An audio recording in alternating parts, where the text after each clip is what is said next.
appreciate it. I'm not going to do too much of an introduction, except to tell you who we've got here today. Oh, first of all, my monthly reminder to get here that you parked in the parking lot, leave your parking lot parking ticket stamp when you pay for your meal, so you don't have to pay the full price. If you're a Press Club member or an aspiring, would like to be a Press Club member, you can pay your dues. You can give me $25 cash or write me a check $25, or you can send it to the address, PO Box, only says 574, but it's on the Bloomington PressClub.org website. For your membership, you can find it there.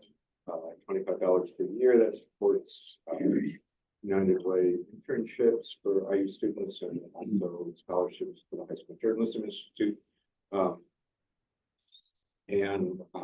I look around the room and I don't see any people who I don't know, any guests that need to be introduced or anything like that. Does anybody have any questions or anything they want to bring up or anything coming up? We'll skip the meeting in December. Busy time for everybody, and I'm not sure if the to-do is even open. Probably wouldn't be at the very close to Christmas when we normally meet. So we won't meet in December. We'll meet again in January.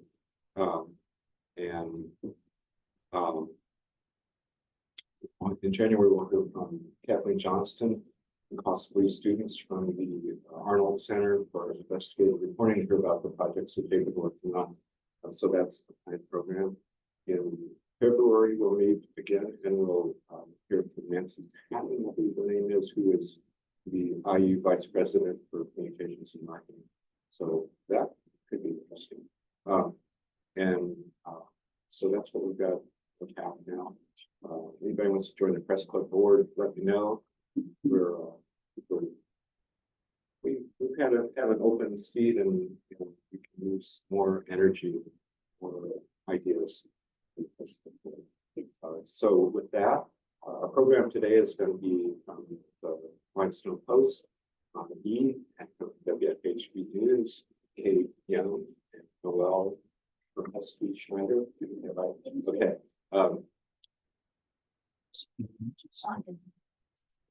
So Ron is the publisher and executive editor of the Limestone Post, and the screensaver came on. Kade is the news director at WFHB. Noelle is the news director. Yeah. They have a staff of people who volunteer there to use the public affairs program. Public affairs program. You check it out if you're not familiar with it. Same with Limestone Post. I think you're mostly familiar with that, but please check it out if you aren't. And they're going to be talking about the deep dive collaborations that they've done.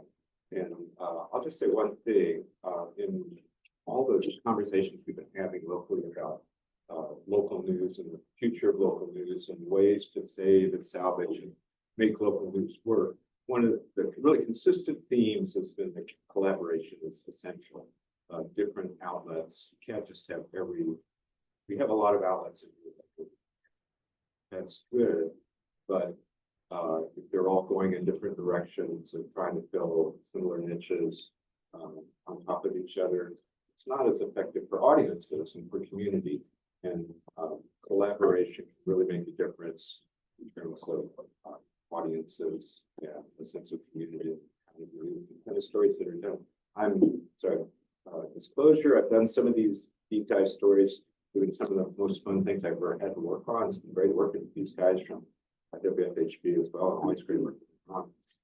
So highly recommend you check the stories out as well on both platforms. Yeah, with that. Ron.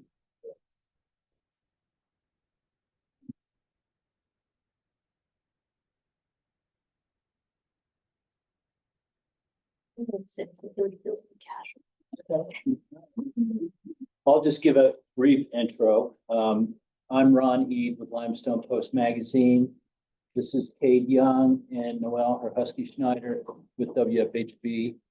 And Deep Dive is a journalism collaboration, like Steve said, where we do a long form story. That is kind of what we've featured since the beginning. And when we started in 2015, we featured long form stories. We will do that on an issue that is kind of pressing in the community. And then they will do three or four radio broadcast stories on the same topic. And I'll let them get into more detail later, but they will either use our sources and ask them more penetrating questions, or they'll find sources on their own, which bring in more voices and perspectives. And it's just been a great collaboration for us as far as exposure and being able to pay our contributors a reasonable rate. I wouldn't say it's fair. I mean, it's great, but it's more than we can normally pay. And that attracts, good writers and photographers and things like that. I want to acknowledge the Community Foundation. They have made this possible. We started talking to them, Becky Hill, who is our board president, and I started talking with them and Marcus Whitehead at the foundation about local news, and they were already on board. They knew there was an issue with local news deserts, and will we be becoming one, and how do we fix this? And we had been doing a lot of research as far as grant funding. We became a nonprofit in 2019 because I saw the momentum shift from for-profit to nonprofit. There's a lot of momentum for funding nonprofit local news. And so we made that shift in 2019. And then you guys might be able to offer more on how Brooke approached the Community Foundation and got this specific series started. Yeah, so WFHB got a development director a few years ago, and it's really changed our organization to somebody who's really just dedicated to helping us find funding. And, we were trying to collaborate with someone, and Limestone Post just made a lot of sense to us at the time because we had worked together on a variety of other things, and we're kind of similar in how we're structured, nonprofit, independent news. There's definitely a Venn diagram of like Limestone Post's readers and WFHB listeners. And so, yeah, it seemed to make sense. And we figured, your guys' long form stuff was able to provide a lot of context with that. In radio, we could take those long form stories and week by week kind of chew a little bit off of each subject, and kind of get in depth in other ways using audio. I'll say it also came from a place of like looking at our news department. So we are volunteer powered. So a lot of our reporters are unpaid, and they're just doing it either because they're students trying to get experience or because they're community members, maybe also trying to get experience or also just looking for an outlet. But with that, we didn't have a lot of like long-term, we didn't have a lot of people doing like long-term projects. And so that kind of came, like, I think that's where some of the looking to another nonprofit to like help us with, we were kind of like stuck in a daily rut. Like, we're like, okay, we need something for Tuesday, we need something for Wednesday.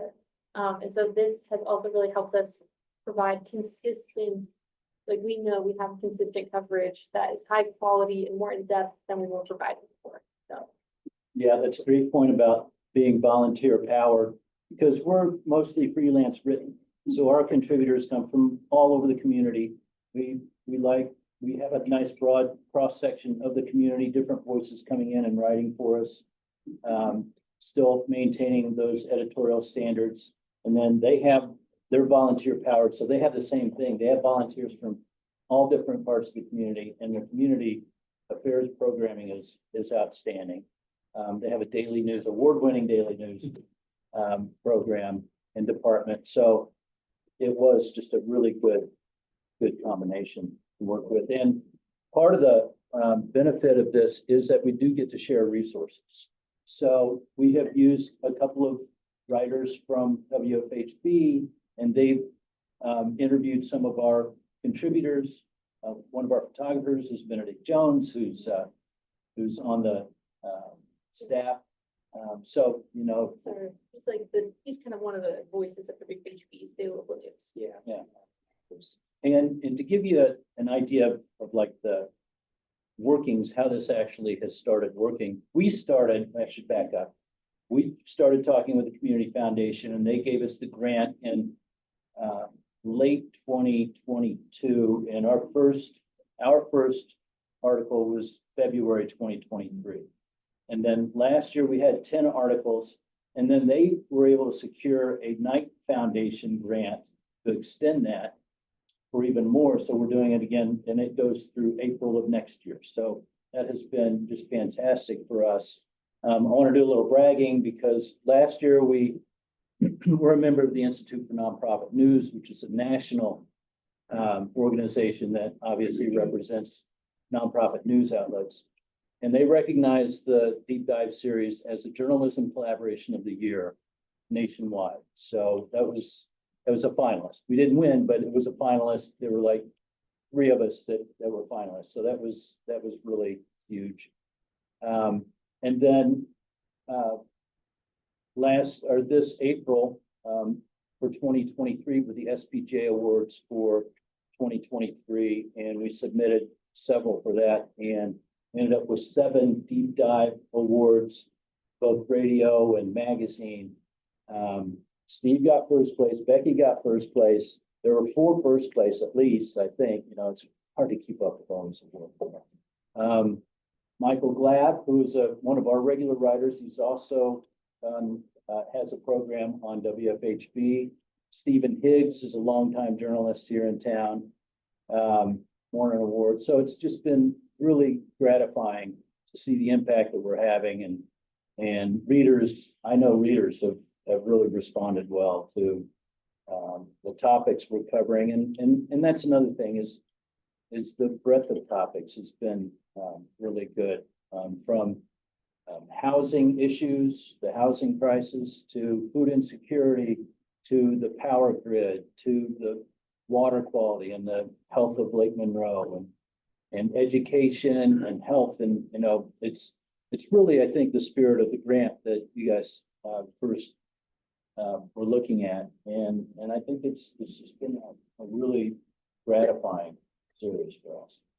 Yeah, I agree. And to Noelle's point, you know, the fact that we do the daily news show, and you know, you're kind of limited to what happened that day or in recent memory, and the fact that we're able to dive in depth on topics like the opioid settlement funds or the power grid, Indiana education policy, wetlands, you know, to be able to really dig into those topics, I think is better for us, you know, more gratifying, and better for the listener because you get that context, that in-depth reportings. So now. And I think I really like that we have like the 2 different formats. So we have the 4 print, and you have like the story, like classic, and then you can go and you can get the radio side. So I think that reaches more people that way. And I think Ron's pointed out like foot traffic to our websites has increased because we link back to each other. I think that's been like a really valuable thing where some people have different preferences of like how you want to hear your story. Right. Yeah, the audio, visual component, and then to be able to read it.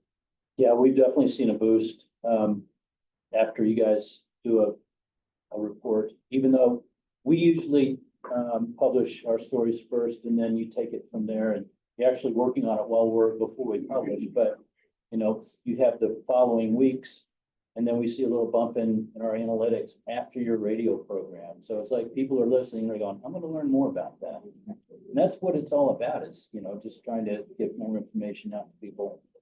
And then our stories have I don't want to give you a false number, but a significant increase in engagement on the page itself. So let's say a normal story is a 5-minute read. These are like 7.5 minutes or something like that. So it's clearly, analytically and measurably a good series for us. Kind of pull some up on there. Oh, yeah, yeah. I can be a little. So this is their website, and they've got, this is the deep dive page on their website, and they have all their broadcasts on there. You know, the one with Ann Kibler's photography of wetlands. Yes, Ann Kibler did one on wetlands for us, and this is all her photography, and I don't know why she's shy about her photography. I keep getting her, hey, 'cause she helps us with editing a lot, and which is just incredibly helpful for me, and I try to get her to do as much as I can. Because she's retired, which means she's really, really busy. Yeah, that was a great story. It was a bit longer than 7.5 minutes, so. Go back to the very first one, housing crisis. Yeah, the very first one that she's about to pull up was like a two-part series into the housing crisis. And that was an award-winning article. I think I submitted both of ours for that one. And it was like a joint thing. Yeah, And that was, you know, really good coverage. That was Steve. About. I didn't know that was first. Was the first Yeah. one? Yeah, it was really That good. the very first one. and I was really nervous. I was really nervous going into this because I hadn't had a print production deadline for many, many years. I mean, being digital, you know, if I don't get it out today, get it out tomorrow. We'd like to have a set schedule. And sometimes, you know, there's an event that is, the story hangs on that you want to get it out before then. But for the most part, a regular deadline schedule hadn't been part of my job requirement for many, many years. But going to this, knowing that they had a Wednesday, and even before then, because they want to work on this before, you know, have to work on it before the airtime on Wednesday. I'm thinking, I've got production deadlines all of a sudden. And so the first few, and even now I get a little nervous. I mean, they've been very, very cooperative, collaborative, very easy to work with, very good to work with. So that is, I have our website. Well, I'm on, Oh, you are? I've been scrolling through, but Okay. which we don't recommend.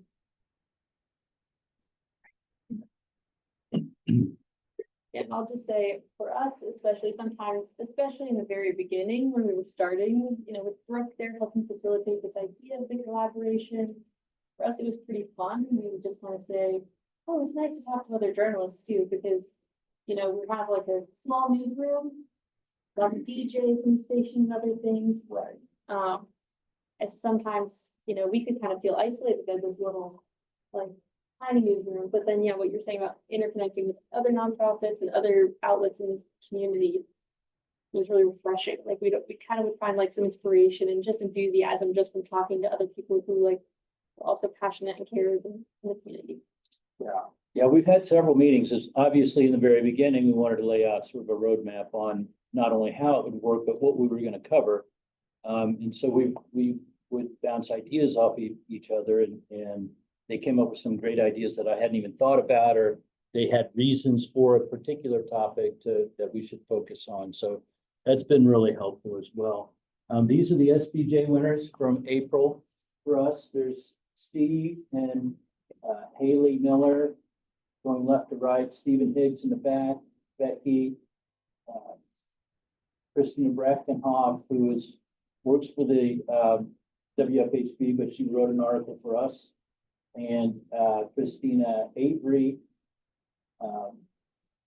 Christina and Haley were both from the Arnault Center, and that's another thing about collaboration is we get the three of us together and we can work on collaboration, and we feel like we're covering our bases even better with that. And then Michael Glab. And Benedict Jones. I love this because it has Benedict Jones there for he's the WFHB photographer that worked for us, and he's just a delight to work with. He's so enthusiastic and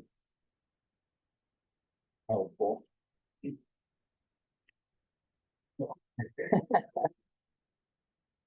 So at the end of all of our stories, is a list of all the articles that we've done, along with the links to each of the broadcasts. So we have done 13, we published 13 stories, and I think you guys are over 40 broadcasts. Yeah. Yeah, it's a lot of hours. A lot of work has gone into this. And we couldn't do it without funding, so, we're really grateful for them, to do that. And even more important, looking long-term, is the foundation and other organizations here in town are realizing the importance of local news. Whether it's nonprofit or whatever, but just having something in the community to, having this information out in the community and having a connection to the community for people. It's just really important for everyone to realize that, not just the funders, but individuals. We each have a fund drive, and they've helped us with our fund drive, and Becky and I have each gone on their show during fund drive and talked about this program and just the importance of local donations, individual donations. It's kind of like the day-to-day funding. These big grant opportunities are fantastic, but for the day-to-day operations, these kind of programs help illustrate those issues for our readers and our listeners. Well, it's okay to mention Newsman. Newsmatch, oh, I can, okay.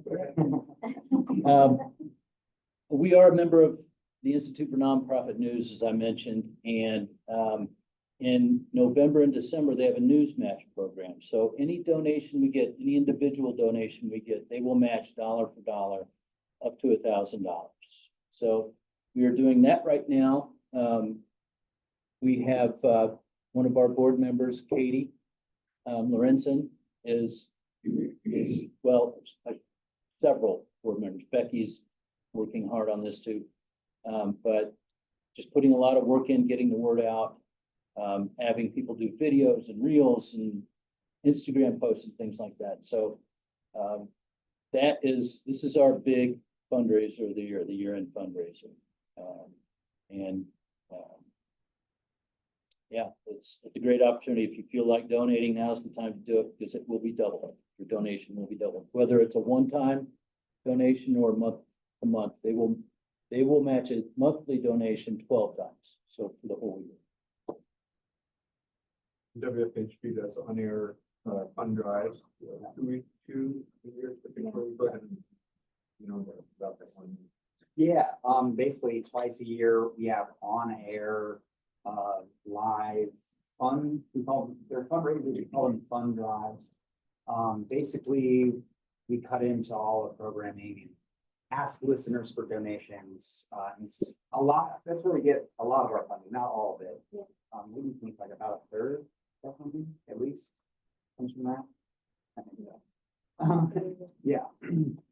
And, we do those, and then we get funding from the Corporation of Public Broadcasters, which right now we were just talking as a staff, it's kind of weird. The new FCC appointee, the Trump administration is the person who wrote that little section of Project 2025, talking about cutting funding for that, like, because NPR gets the same funding that way. So, it's not, that's, kind of scary, but we'll see how that all plays out. But, regardless, we do get funding from the community through those 2 fund drives a year. So, There's some questions from the room. First a comment though, one of the things that I personally have really enjoyed about this series is, obviously it's a deep dive. So many times I think news outlets are limited by column inches or airtime, and to be able to cover these topics with such depth and variety of voices is really incredible. And to be able to find all of that material in one place so that people can learn more about the topic and the organizations that are involved in them. So thank you for all of your work and bringing comprehensive voices to these topics. But my question is, what topics are next? What are you guys working on? Inquiring minds. great question. So, you want to touch on the?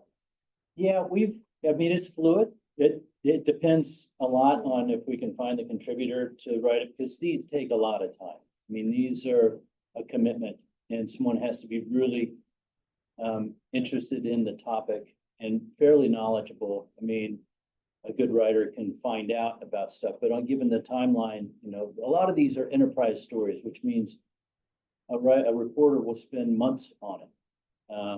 And we have had months building up to it, and we do have people working on that, but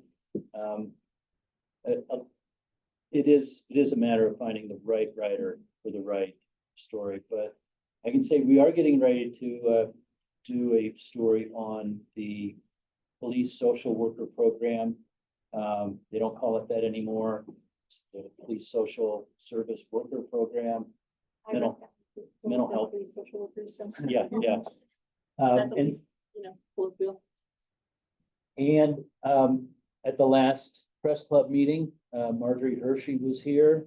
And I went up to her afterward and said, would you like to write a story for us? She said, yes, I'd love to. So she said, let's talk after the election. So that'll be coming up. But we are open for ideas. And, you know, this will go beyond, I think this will go beyond our grant term. Whether we get, you know, someone else on board or what, but it's been good for us, and so we're always open for ideas, and as a normal, even, you know, without the collaboration, we're always open for story ideas.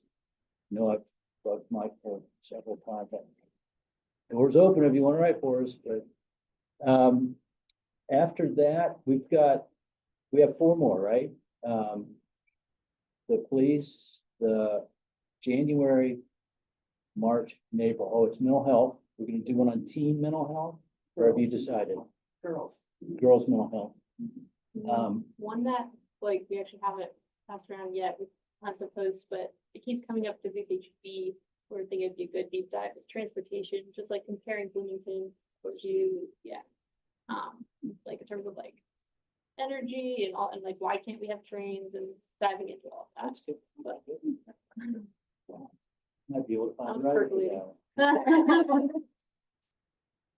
Yeah, especially transportation, just kind of all the construction moving on and to just crazy. They're doing this all at once. That's just an aside. I just want to, yeah.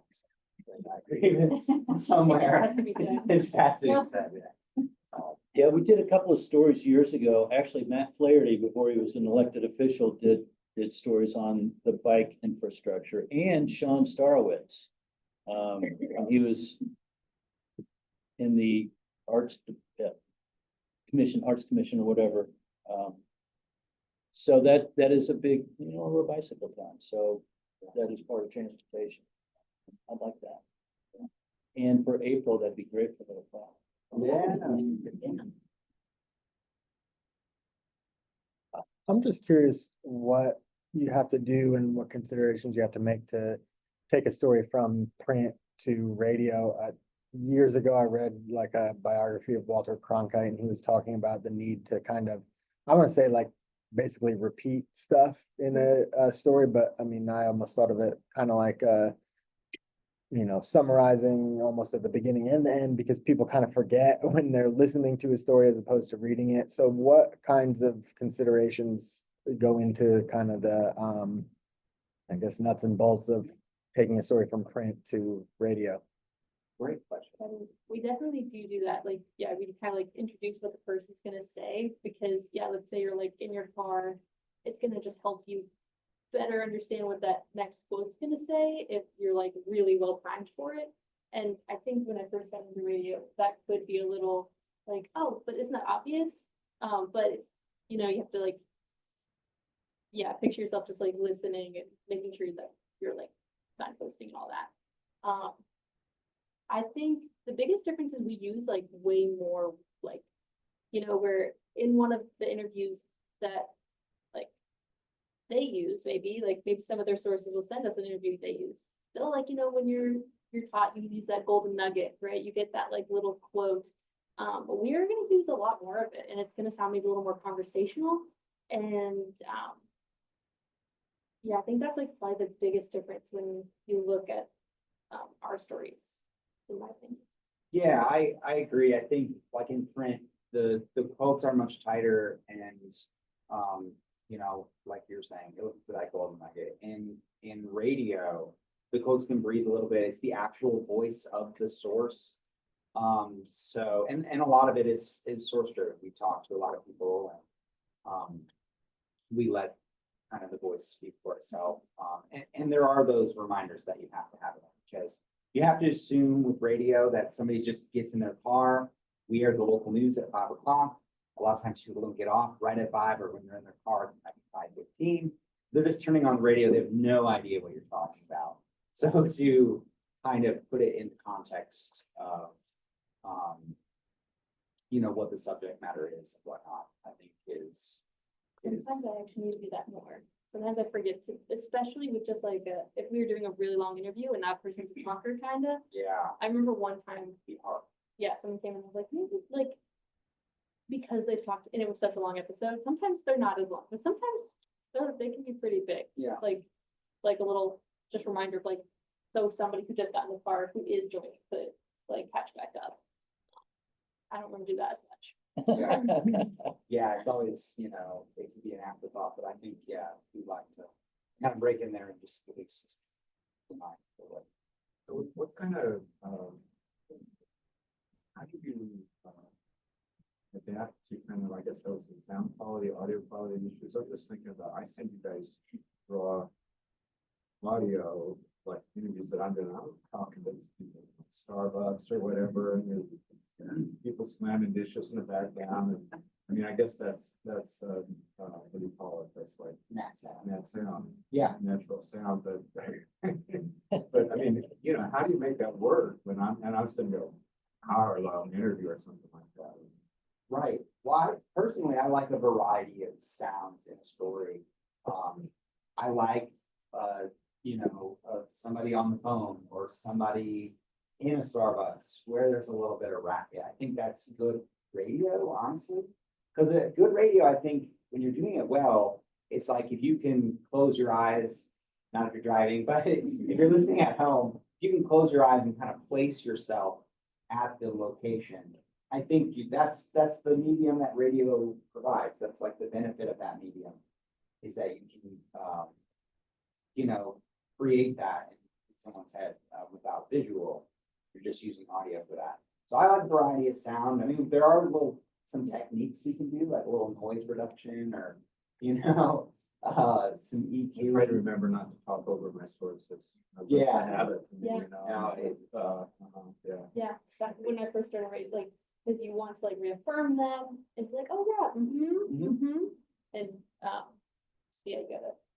But that being said, sometimes if it is really, you know, really rough, sometimes we might not use it. Yeah. Maybe we'll paraphrase it. But sometimes, like, if there is something really good and we really want to use it, like Kate said, we'll kind of edit around it. And I think sometimes they can get to a place where it sounds good. Yeah. And I think. You've never had like a really. Or, yeah. And I think, you know, we like as many voices as we get on the air. So we're gonna, you know, there's gonna be other times in the same story where we're out in the field interviewing someone where it's gonna sound really sharp. So I think, you know, so while sound quality is important, I think getting more voices on the air is more important. So, you know, but there's things we obviously consider, you know, whether to keep it or not. I think it depends. Yeah, hopefully that answers it.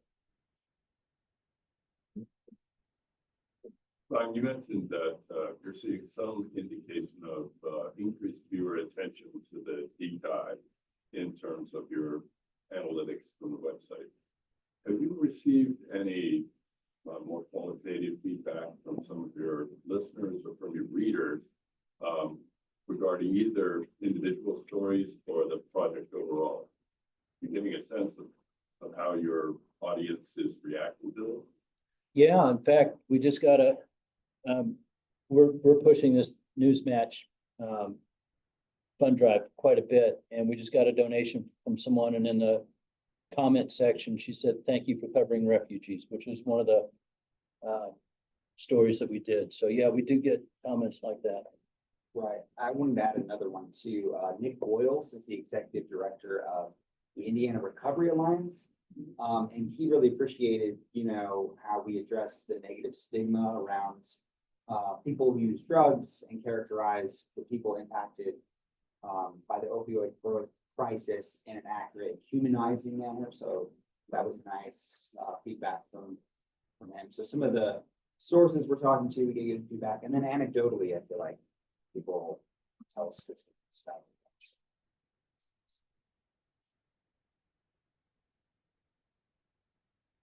I have been blown away by that very, what you issued, that comment that you made, listening to their program after I've been working on a story for a month or two and seeing the quotes and then hearing someone quote it, and then they take it further, they let them talk like they said, and it just opens up it just creates a whole new dimension to the story. And then they'll go out and they'll get a source that we didn't even include for different reasons. And it's just been very gratifying and mind-blowing to me to see how the story just has all these different layers and contexts and history and their perspectives and everything else. And then on the opposite of that, like for me, it's like a reassurance of like, okay, like Kate and I are kind of overwhelmed, making sure we dot our I's and cross our T's. That's where I feel safety in having the Limestone Post story. Because I'm like, if there's anything that we might not be able to get to, because we're diving in, zooming in, but whatever we don't maybe zoom in on or have time to dive into, I know that it's been covered thoroughly in like a very well structured story. So for us, it's like, yeah, it's like it's very reassuring to know that like we're zooming in and they've got it. Yeah. Got structure. And I can say the same thing, is we can't, even though they're deep dives, they're long form stories, we can't cover everything. And they have picked up the ball and run with it. So it just helps along. Anyone else? Well, thank you, everybody. Thank you, Steve, for inviting us. And Dan.